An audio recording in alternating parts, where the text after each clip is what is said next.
Tudor had released this watch at Watches and Wonders this year, they would have killed it. Welcome back to the channel. My name is Abdullah. If you're new here, make sure to subscribe because we talk about watches. I should write this stuff down because I have no idea, like, how am I saying this? I just finished filming this new Tudor Black Bay Chrono Bumblebee in a compact 39mm case, and I am just genuinely in love with this watch. This has just bumped up to the top of the list, my imaginary list of all the watches I want. Let's go over the specs first. The watch comes in a 39mm stainless steel case with a lug-to-lug of 47mm, making it 0.5mm shorter than the standard Black Bay 58, and having a thickness of just 13.1mm, which is just about 1mm thicker than the Black Bay 58. So in terms of the thickness and wearability, it wears very, very close to the 58. You have a fixed steel bezel with aluminum insert, screw-down crown and pushers giving this 200 meters of water resistance, and a heavily domed sapphire crystal on top. At the moment, the watch only comes on this 3-link stainless steel bracelet, but with the T-Fit micro-adjustment clasp. And I know this is not new, but wearing a Tudor with the T-Fit, especially the 58, definitely makes the wearability much better because with my 58 that doesn't have the T-Fit, the clasp is so extended that it doesn't sit quite in the middle of the wrist. So having a T-Fit doesn't just, aid with the day-to-day wearability, but also makes the wearability much better. The movement inside is the same movement used on the standard 41mm Black Bay Chronos, which is the Breitling-based MT5813. COSC certified automatic column wheel chronograph with 70 hours of power reserve and a 45-minute counter, making it quite a robust chronograph movement. And again, the pricing is really good, 5,500 Swiss francs or around 26,000 Malaysian ringgit. Legibility on the dial is awesome. The colors don't really blend in. You can still very easily and instantly tell the time. So the way that I look at this watch, especially considering that this is part of the Daring collection, this to me feels like they were thinking about the enthusiasts, especially with that colorway. Compared to the flamingo colors, this feels like it's made for enthusiasts in mind. It sort of carries with it this functional, utilitarian spirit of Tudor that's always been part of the brand's DNA. Yellow dials, similar to orange, have a long history of being associated with utility and function-first watches, often worn in extreme environments. These were always sporty, bordering on badass. I'm talking yellow jacket and a bike cool. Doxa Sub 200, Breitling Avenger Seawolf, Seiko's legendary Pogue that went to space for 84 days as one of the first automatic chronographs. All of these had a yellow dial, and that's why within the collector hardcore enthusiast community, yellow dials have a special place. These are different from your Tiffany blue and flamingo pink dials that are far more recent and sit more on that fashion and style side.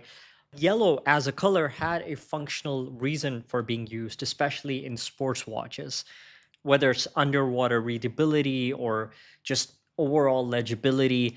It's always seen as having a utility function. I can just picture myself wearing a white or black t-shirt and rocking this watch. Now, I don't know, this watch, I wasn't expecting it to have this level of a mixed reaction from the comments. There's no shortage of boring watches, conservative watches from Tudor. And I do predict that next Watches and Wonders, we are definitely going to see a Panda or reverse Panda variant of this, like a standard production model. That's sort of the bread and butter. But this Daring collection, that's a bit more adventurous. But even within that, I feel like this is such a home run. It really speaks to the enthusiasts, in my opinion.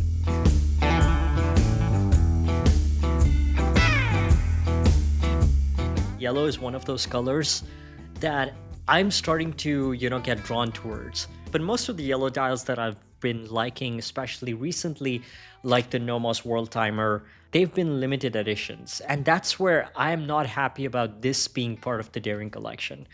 I wish that Tudor had just quietly come out with a limited production run, not say anything, not create the hype, so that I could eventually get one. Now there's a firewall, there's a hype firewall behind it. So it's not going to be as easy to get. This watch that I filmed today, it took me a while to film it because it just took so long for the boutiques to have the watch. I had to be extremely careful with it because every boutique just received one watch. So once this is sold out, we don't know when the next one is going to drop.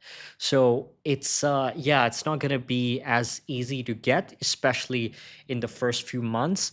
But I'm hoping that Tudor doesn't play those weird games. Like, I hope that eventually people who really want these will be able to get them, me included. But yeah, let's see. Tudor, always the more utility forward sibling of Rolex, released the Tudor print state in the 90s with a yellow dial. So while this new Bumblebee has nothing to do with that Tudor prints, it shares some similarities, especially when it comes to the shade of yellow. And this is something that I do appreciate. I wanted to kind of see this watch in person because sometimes the images don't tell you everything, but I'm really happy about the shade of yellow that they've gone with here. Thank God they didn't make it sunray because I feel like that would have just ruined it.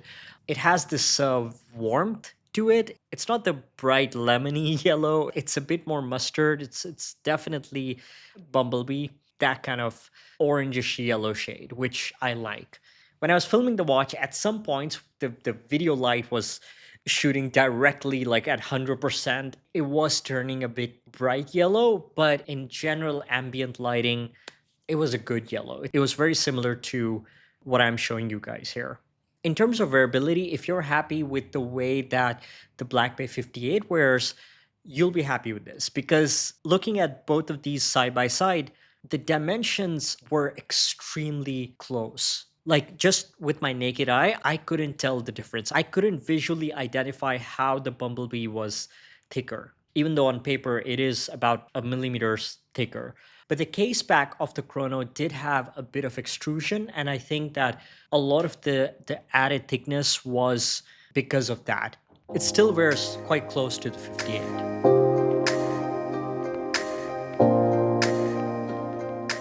You know, typically we would say that this is like the perfect summer watch, but I think that Tudor has genuinely perfected their chronograph with this release, especially when it comes to the variability, when it comes to the sizing, the proportions, the ergonomics.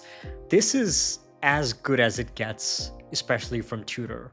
What happened to the big block? But yeah, I want to know your thoughts. What do you think about this watch? What do you think about this yellow color? And are you planning on getting one? Let me know. Thanks for watching, and I'll see you in the next one. Take care.